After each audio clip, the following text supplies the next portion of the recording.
Today, we are celebrating our 76th Independence Day, and we should feel proud of being a part of this independent nation that gives us the freedom to live our life in our own way. But this was not the scenario 75 years ago when India was under the rule of the British government. The British government ruled over India for almost 200 years, and with the continuous struggle by Indians led by the renowned freedom fighters, India fully gained independence on 15th August 1947. For the first time on this day, our first Prime Minister Pandit Jawaharlal Nehru raised the tricolour flag on Red Fort. Since that time, we all are celebrating Independence Day annually. In every government organizations, schools and colleges, everyone organizes Independence Day events and related cultural programs. With the help of divide and rule policy, British slowly gained control over our country. The Britishers easily deceived Indians and gained control. We became slaves to the British government and they ruled on us for a significant amount of time. After some time, a few eminent personalities like Mahatma Gandhi, Bhagat Singh and Jawaharlal Nehru prominently emerged as leaders who inspired everybody about India's scenario and how it is crucial to fight back for their right. Many freedom struggles took place and everybody actively participated in it. All those led to the fruitful result of free and independent India. Independence Day also shows the world about the courage and bravery which our country achieved. Our armed forces arranged a parade in Red Fort displaying different fighting equipment to the world, portraying India as a superpower on the global platform. Now, let us see the important revolts and wars that led to India's independence. The Revolt of 1857, also known as the Sepoy Mutiny or First War of Independence. It was the first time Indians united against the British.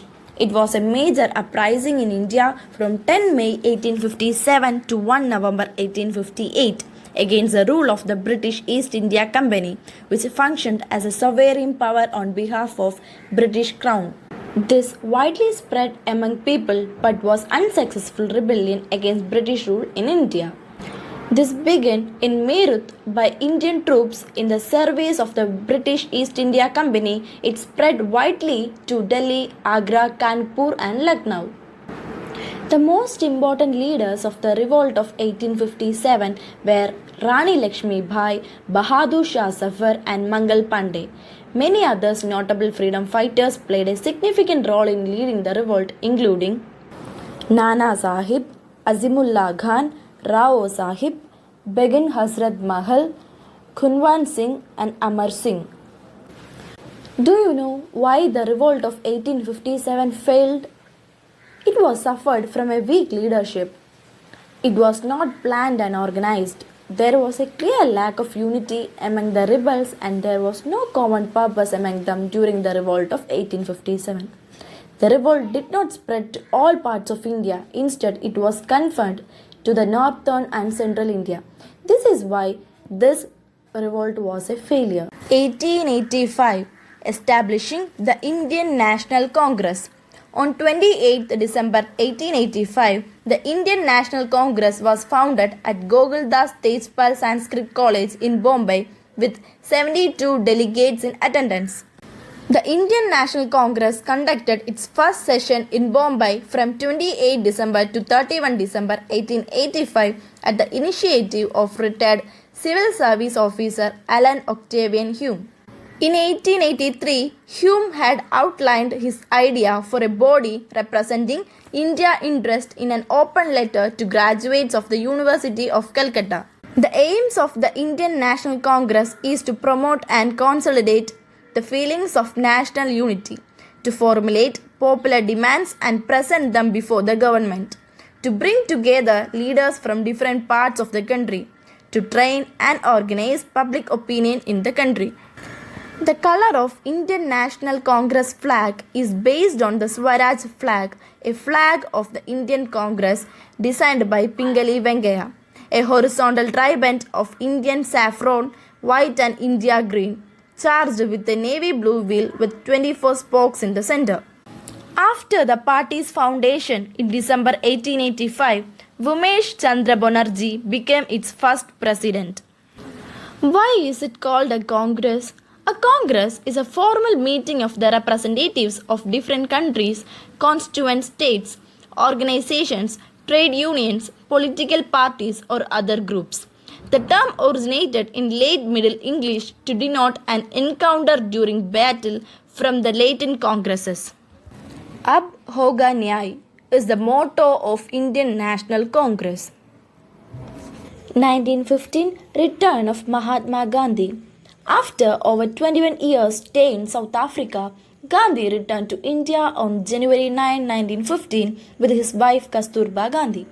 He had been in London the previous year to treat a severe bout of pleurisy, lung inflammation. His doctors advised him to return to India to escape the English winter. A hero's welcome awaited Gandhi when he landed on January 9, 1915 at the Apollo Bandar in Bombay. 3 days later, he was honored by the people of Bombay at a magnificent reception in the palatial house of a Bombay magnate Jahangir Perir.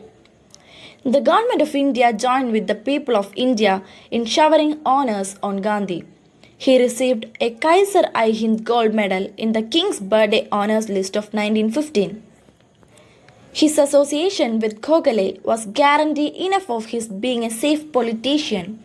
Of course, he had led an extra-constitutional movement in South Africa, defied laws and filled goals, but the cause for which he had fought appeared as much humanitarian as political, dear to all Indian and all Englishmen whose sense of humanity had not been blunted by racial arrogance or political expediency. Lord Hardinge's open support of the Satyagraha movement had in any case removed the stigma of rebellion from South Africa's Indian movement. 1916 Lucknow Pact. The Lucknow Pact was an agreement reached between the Indian National Congress and the Muslim League at a joint session of both the parties held in Lucknow in December 1916. Through the pact, the two parties agreed to allow representation to religious minorities in provincial legislatures. Lucknow Pact agreement made by the Indian National Congress headed by Maratha leader Bal Gangadhar Tilak and All India Muslim League led by Muhammad Ali Jinnah. It was adopted by the Congress at its Lucknow session on December 29 and by the League on December 31, 1916. Despite the attempts to work with the British since the days of Sir Syed, Muslims now lost faith in the British to allow them any real political power. These poor relations led Muslim League to declare its aim of self-government. This declaration brought the Muslim League and Congress together, making them sign the Lucknow Pact. The three main factors that led to the signing of the Lucknow Pact are: firstly, the partition of Bengal was cancelled. Secondly, nationalist Muslims like Abdul Kalam Azad and the Ali brothers took advantage of this opportunity and spread nationalist ideas among the Muslims, which favored self-government. Thirdly, Tilak was released from jail in the year 1914. 1917 Champaran Satyagraha. The Champaran Satyagraha of 1917 was the first Satyagraha movement led by Gandhi in India and is considered a historically important revolt in Indian independence movement. It was a farmers' uprising that took place in Champaran district of Bihar during the British colonial period. The farmers in the region revolted against the British power against the imposed indigo cultivation between 1914 and 1916. The Champaran Satyagraha gave direction to India's youth and freedom struggle, which was tottering between moderates who prescribed Indian participation within the British colonial system and the extremists from Bengal who advocated the use of violent methods to topple British colonial rule in India. Under colonial era laws, many tenant farmers were forced to grow some indigo on a portion of their land as a condition of their tenancy. This indigo was used to make dye. The Germans had invented a cheaper artificial dye, so the demand for indigo fell. Some tenants paid more rent in return for being let off having to grow indigo. However, during the First World War, the German dye ceased to be available, and so indigo became profitable again. Thus, many tenants were once again forced to grow it on a portion of their land as was required by their lease. Naturally, this created much anger and resentment. Indigo started being grown commercially in Bihar, United Provinces and Bengal Presidency in 1750. being a cash crop which needed high amounts of water and usually left the soil infertile. Local farmers usually opposed its cultivation, instead preferring to grow daily need crops such as rice and pulses. Hence, the East India Company issued policies designed to pressure farmers to grow indigo, often by making this the condition for providing loans and through collusion with local kings, nawabs, and landlords. The trade was lucrative and led to the fortunes of several Indian and European merchants and trading companies, including Jardine Matheson, Sassoon, Vadias, and Swire. At last, as the result of Champaran movement, the Champaran Agrarian Bill was passed, which gave great relief to the indigo cultivators and land tenants. 1919 Jallianwala Bagh Massacre, also called Massacre of Amritsar. Incident on April 13, 1919, in which British troops fired on a large crowd of unarmed Indians in an open space known as the Jallianwala Bagh in Amritsar in Punjab region, killing several hundred people and wounding many hundreds more.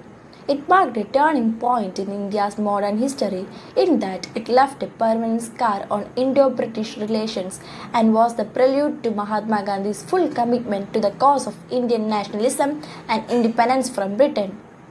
During World War I, the British government of India enacted a series of repressive emergency powers that were intended to combat subversive activities. By the war's end, expectations were high among the Indian populace that those measures would be eased and that India would be given more political autonomy. The act were met by widespread anger and discontent among Indians, notably in the Punjab region. Gandhi, in early April, called for one-day general strike throughout the country. In Amritsar, the news that prominent Indian leaders had been arrested and banished from that city sparked a violent protest on April 10, in which soldiers fired upon civilians, buildings were looted and burnt, and angry mobs killed several foreign nationals and severely beat a Christian missionary. A force of several dozen troops, commanded by Brig General Reginald Edward Harry Dyer, was given the task of restoring order. Among the measures taken was a ban on public gathering. On the afternoon of April 13, a crowd of at least 10,000 men, women, and children gathered in the Jallianwala Bagh, which was nearly completely enclosed by walls and had only one exit.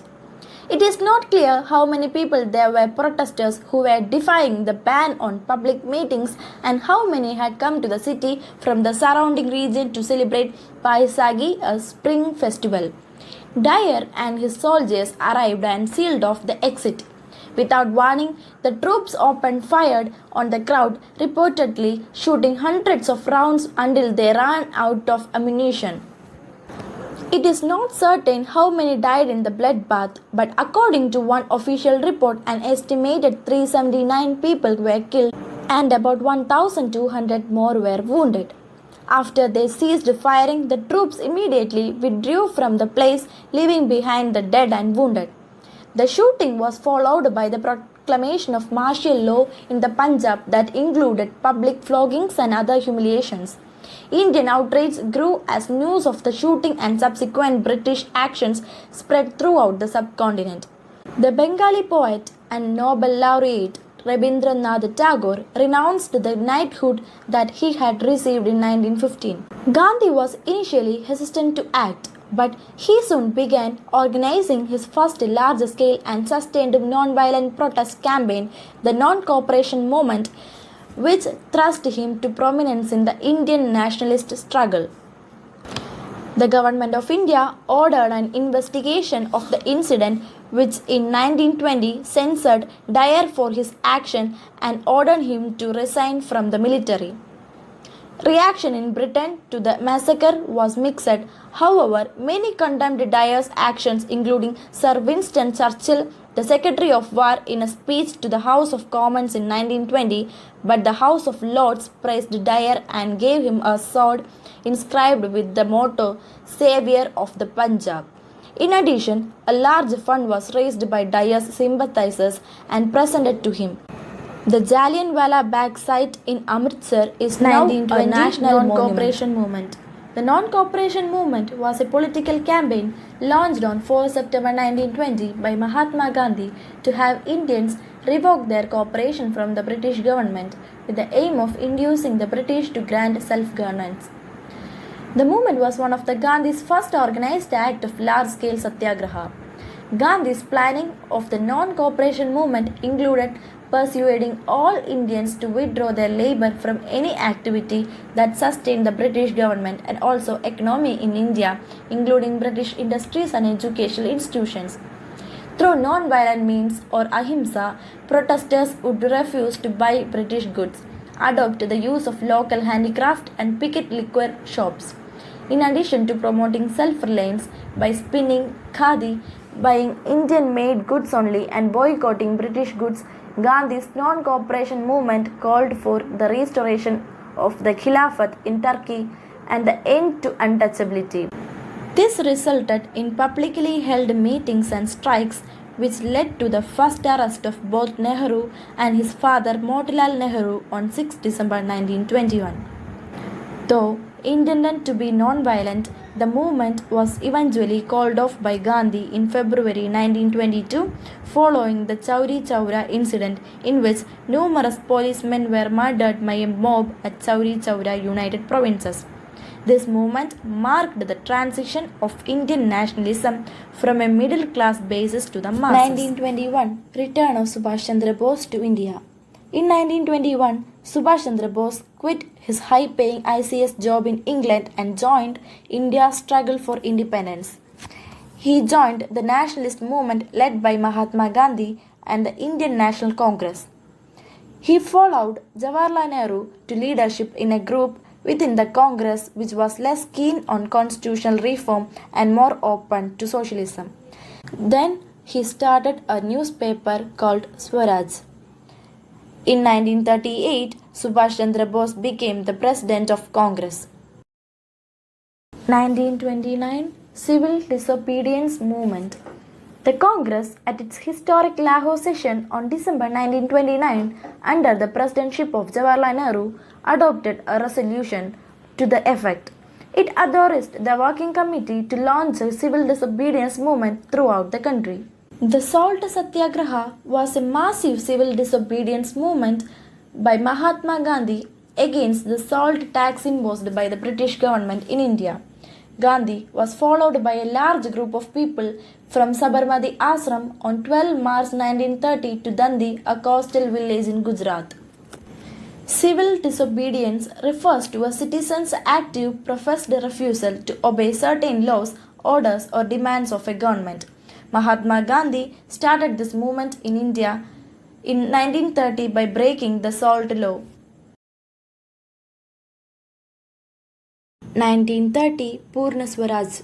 The Purna Swaraj Declaration or Declaration of the Independence of India was promulgated by the Indian National Congress on 26 January 1930, resolving the Congress and Indian nationalists to fight for Purna Swaraj or complete self-rule independent of the British Empire. The Indian National Congress on 19 December 1929 passed the historic Purna Swaraj resolution at its Lahore session. A public declaration was made on 26 January 1930. The flag of India was hoisted by Jawaharlal Nehru in 31st December 1929 on River Ravi. After the declaration, the flag was hoisted publicly across India by Congress volunteers and the public. 1930 Dandi March. The Salt March, also known as the Salt Satyagraha, Dandi March and the Dandi Satyagraha, was an act of non-violent civil disobedience in colonial India led by Mahatma Gandhi. The 24-day march lasted from 12 March 1930 to 6 April 1930 as a direct action campaign of tax resistance and non-violent protest against the British salt monopoly. Another reason for this march was that the civil disobedience movement needed a strong inauguration that would inspire more people to follow Gandhi's example. Gandhi started this march with 78 of his trusted volunteers. The march spanned 239 miles from Sabarmati Ashram to Dandi, which was called Navsari at that time. Growing number of Indians joined them along the way. When Gandhi broke the British Raj salt laws at 8:30 am on 6 April 1930, it sparked large-scale act of civil disobedience against the salt laws by millions of Indians. 1935 Government of India Act. The Government of India Act on 1935 was an act adopted from the Parliament of the United Kingdom. The Government of India Act provided for the establishment of RBI, establishment of Federal, Provincial and Joint Public Services Commission. It originally received royal assent in August 1935. It was the longest Act of Parliament ever enacted until Greater London Authority Act 1999 surpassed it. This act was a milestone in the development of a responsible constitutional government of India. The campaign was effectively crushed. The British refused to grant immediate independence, saying it could happen only after the war had ended. 1942 Quit India Movement.